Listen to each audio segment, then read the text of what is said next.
Textbook आयोजित या informative सेशनमध्ये आपलं पुन्हा एकदा स्वागत आहे. मी आहे पूनम पवार आणि आज आपण जो टॉपिक डिस्कस करणार आहोत तो म्हणजे सध्या असलेला ज्वलंत विषय, तो म्हणजे लॉस एंजेलिस ह्या ठिकाणी प्रचंड मोठ्या प्रमाणावरती वणवा पेटलेला होता.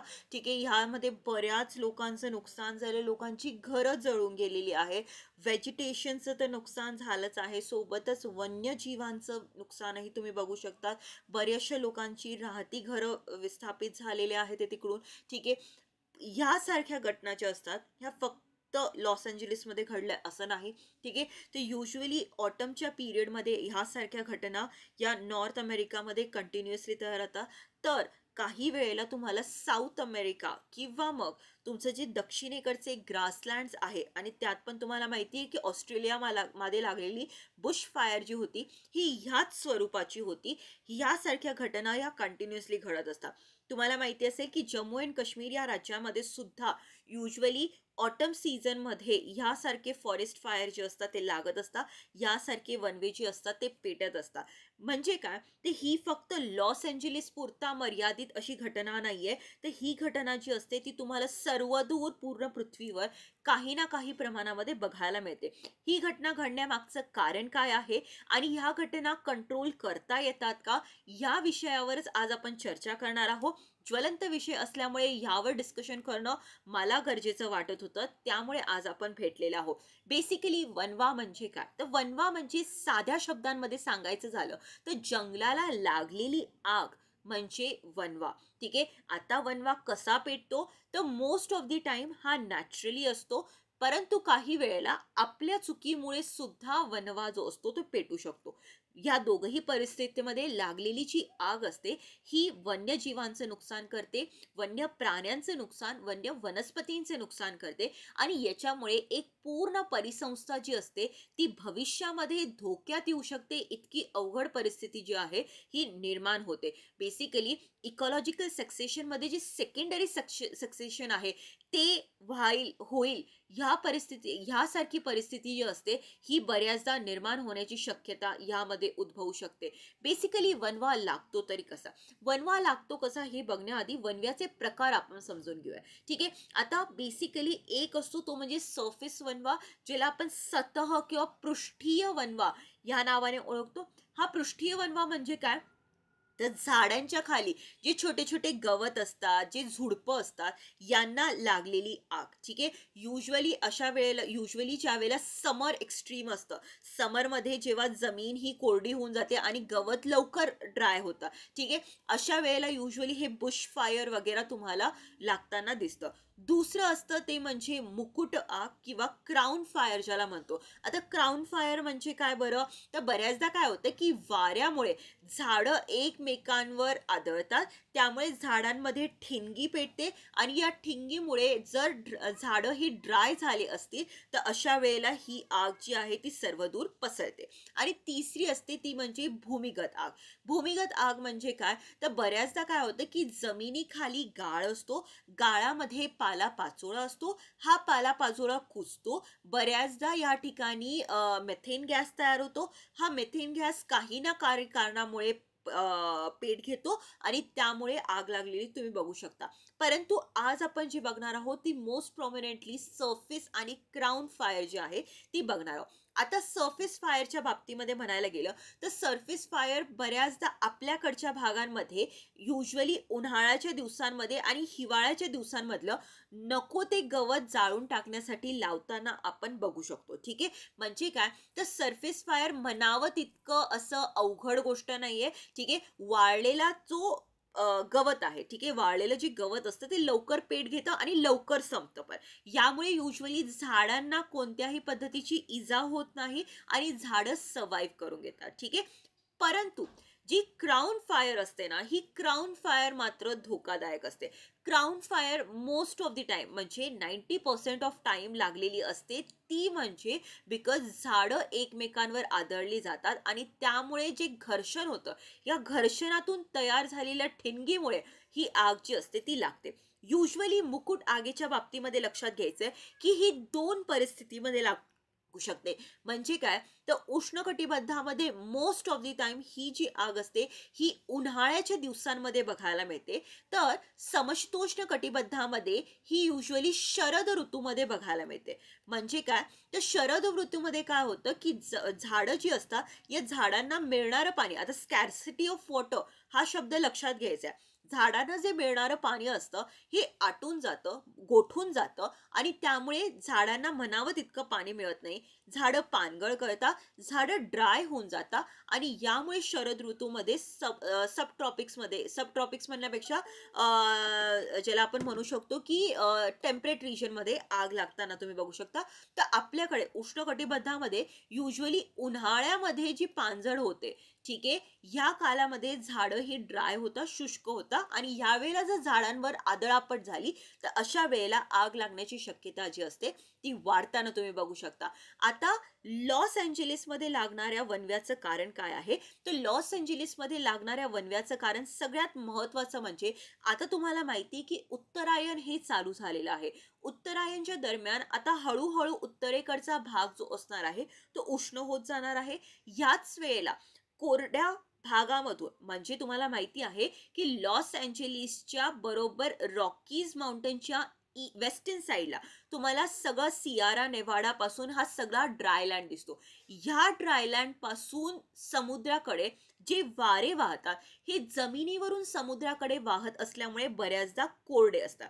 कोरडे असल्यामुळे काय होतं बरं, की हे वारे बऱ्याचदा जोरदार वाहत असताना बऱ्याचदा घर्षण तयार करतात, हवा ही ड्राय करता आणि यामुळे झाडांमधलं ड्रायनेस पण असतो तो वाढतो आणि अशा वेळेला बऱ्याचदा तुम्हा बघू शकता की अशा वेळेला वन वे पेटलेचे तुम्ही ह्या रिजनमध्ये तुम्हाला कायम न्यूज दिसते.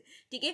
याच पद्धतीच्या सॅन्टा ॲन नावाच्या वाऱ्यांच्या प्रवाहामुळे, हे लोकल वारे आहे, स्थानिक वारे आहे, याच्यामुळे ह्या ठिकाणी आग लागली आणि या आगीमुळे तुम्हाला माहिती आहे की जे झालं ते प्रचंड मोठं ज्याला म्हणते आपत्ती जी आहे ती लॉस एंजेलिसवर आलेली तुम्ही बघू शकता. याच सारखी आपत्ती जी आहे ती ऑस्ट्रेलिया खंडामध्ये पण आलेली होती, ज्यावेळेला बुश फायर झालं होतं. आता यामध्ये कारण हे कोरडे वारे तर आहेतच, ॲज वेल ॲज काही मानवनिर्मित कृती पण आहे. बऱ्याचदा कन्स्ट्रक्शन साइट्स तयार करणं किंवा मग लाकडांचा घरामध्ये जास्तीत जास्त वापर करणं, यामुळे घर लवकर पेट घेतात आणि दुसऱ्या घरांनाही प्रभावित करतात. तिसरी महत्त्वाची गोष्ट म्हणजे बऱ्याचदा आपल्या काही ॲक्टिव्हिटी असतात, म्हणजे काय, एखाद्या ठिकाणी चूल पेटवली आहे, ती न विसताच तिकडून निघून जाणं, यामध्ये पालापाचोळा पडून पालापाचोळा ज्यावेळेला हवेमध्ये उडतो, त्यावेळेला वणवा जो आहे तो सगळीकडे पसरण्यासारख्या घटना ज्या असतात त्या घडून येतात. ॲज वेल ॲज ज्या वेळेला आपल्याकडे दुष्काळ असतो, अशा वेळेला सुद्धा वणव्यासारख्या घटना ज्या असतात त्या वाढताना तुम्ही बघू शकता. कारण की जमीन आणि वारा हा खूप ड्राय झालेला असतो. जमीन आणि वाऱ्यातली जी ह्युमिडिटी आहे ती प्रचंड प्रमाणामध्ये ड्रॉप झालेली तुम्ही बघू शकता. याच्यामुळे परिणाम काय होतो? तो परिणाम ऑब्व्हियसली होतो, जीवितहानी होते, वित्तहानी होते, ॲज वेल ॲज जैवविविधतेचा मोठ्या प्रमाणावरती नाश होतो. याशिवाय जो धूर तयार होतो आहे त्यातून कार्बन मोनॉक्साईड यासारखी इतर जी ग्रीन हाऊस एमिशन्स आहे, हे गॅसेस हवेमध्ये सोडले जातात आणि याचा परिणाम जो आहे तो आरोग्यावर तर होतो, ॲज वेल ॲज तुमचे ग्रीन हाऊस इफेक्टवर होऊन तुमच्याकडे ग्लोबल वॉर्मिंग वाढण्याचे चान्सेस जे असतात ते पण वाढतात. याशिवाय जे लोक त्या परिसंस्थेमध्ये राहत आहेत त्या प्राण्यांना आणि लोकांना त्या ठिकाणाहून विस्थापित व्हावं लागतं. विना एनी आर्थिक सहाय्य ज्या वेळेला विस्थापित व्हावं लागतं, अशा वेळेला अशा गोष्टींना स्टेबल व्हायला प्रचंड कालावधी जो असतो तो लागून गेलेला तुम्ही बघू शकतो. आता हवामान बदल आणि वणवा ही दोघं कनेक्टेड आहे का, ह्याबद्दल मी सांगू इच्छिते की युजली लक्षात घ्यायचे की हवामान बदलामुळे दुष्काळ, उष्णतेच्या लाटा ज्या आहे या प्रचंड प्रमाणामध्ये वाढत आहे. जमीन ही ड्राय होत आहे, त्यामुळे झाडांना म्हणावं तितकं ओलावा मिळत नाहीये आणि ह्यामुळे झाड सुद्धा वाळत आहे आणि या वाळलेल्या झाडांमध्ये ज्या वेळेला ठिणग्या पडतात तेव्हा त्या लवकर पेट घेतात आणि त्यामुळे जो वनवा पेटतो त्यामुळे प्रदूषण आणि एक वन्य संस्था जी आहे ही व्हॅनिश होण्याच्या मार्गावर आहे. आणि ह्याच्यामुळे काय होणार आहे, तर ऑब्व्हियसली हे कारण जे आहे हे भविष्यामध्ये आणखीन सिव्हिअर होण्याचे चान्सेस आहे. आणि हे सिव्हिअर झाले तर ऑब्व्हियसली आपल्याकडची वनं ही धोक्यात आहे, हे याचं संकेत आहे. भारतामध्ये युजली वनवे जे आहे ते खूप स्थानिक परिणामावर बघायला मिळतात. आणि ह्यामध्ये पण तुम्हाला ही वनवे जे आहे हे शरद ऋतूमध्ये हिमाचल प्रदेश, उत्तराखंड, ओडिसा आणि छत्तीसगडमध्ये मोठ्या प्रमाणावरती बघायला मिळतात. याचं कारण हेच आहे की आपल्याकडचं हवामान हे दिवसेंदिवस कोरडं होत चाललेलं आहे, पर्जन्यमान घटत चाललेलं आहे. आणि याचा भविष्यामध्ये जाऊन कुठेतरी वनवे वाढण्यामध्ये आणि जैवविविधता कमी होण्यामागे परिणाम होऊ शकतो. हे नक्कीच सांगण्यासारखं वाटतं. हे कसं रोखू शकतो, तर बऱ्याचदा ज्यावेळेला उष्णतेचा तडाखा येणार असेल किंवा मग ज्याला आपण म्हणू शकतो की वाऱ्यांचा स्पीड हा जास्त असेल, अशा वेळेला बऱ्याचदा आधुनिक तंत्रज्ञानाचा वापर करून वनवे प्रेडिक्ट करता येऊ शकता. या वनव्यांना प्रेडिक्ट करता आलं तर युजली ह्या ठिकाणी तुम्ही कोणते ना कोणते ज्याला आपण म्हणू शकतो की फायर एक्सटिंग्विशर पेरून या वनव्यांची तीव्रता कमी करू शकता.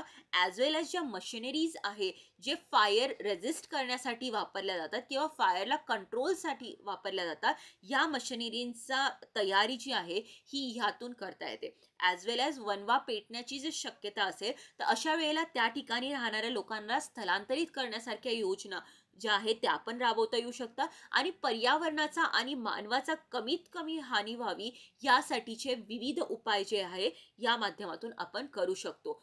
यासारख्याच विविध अपडेट्स आपण ह्यापुढे पण घेत आहोत. अशाच इंटरेस्टिंग टॉपिकसाठी टेक्स्टबुकवर तुम्ही जॉईन राहा. MPC राज्यसेवा यशोदय 4.0 बॅच जी आहे ती सध्या चालू आहे. रेकॉर्डेड आणि लाईव्ह लेक्चर्सच्या माध्यमातून NCERTचा वापर जास्तीत जास्त करून MPSCचा अभ्यास कसा करून घेता येईल यावर सध्या फोकस केलं जाणार आहे. यासाठी यशोदय 4.0 बॅच जी आहे ती लॉन्च करण्यात आलेली आहे. खाली डिस्क्रिप्शनमध्ये लिंक आहे. ॲज वेल ॲज तुम्हाला माहितीच आहे की आपला कुपन कोड जर तुम्ही वापरला तर तुम्हाला मॅक्झिमम डिस्काउंटही मिळू शकतं. ठीक आहे. तुम्हाला बॅच रिलेटेड कोणतीही क्वेरी असेल किंवा अभ्यासाशी संबंधात कोणतीही क्वेरी असेल, तुम्ही always contact me on 9167579923. As well as तुम्हाला खाली डिस्क्रिप्शनमध्ये जो नंबर दिसतोय, बॅच परचेस करताना कोणताही प्रॉब्लेम आला किंवा बॅचशी रिलेटेड कोणताही प्रॉब्लेम आला तर त्या नंबरवर कॉल करून तुम्ही ऑब्व्हियसली मदत घेऊ शकता. याशिवाय NCERT ग्रुप बी, ग्रुप सी साठीच्या फास्ट ट्रॅक ॲज वेल ॲज रेग्युलर बॅचेस जे आहे ते सध्या चालू आहे. या कोर्सेसचा नक्की लाभ घ्या. आणि आपलं टेलिग्राम चॅनल आहे, खाली डिस्क्रिप्शनमध्ये टेलिग्राम चॅनलची लिंक आहे, त्या लिंकवर क्लिक कर तुम्ही नक्की आपलं टेलिग्राम चॅनल जे आहे ते जॉईन करू शकता. याच सारख्या इंटरेस्टिंग टॉपिक्समध्ये आपण पुन्हा ह्या टॉपिक्स घेऊन आपण पुन्हा भेटणार आहोत. Till then, bye bye and have a great day.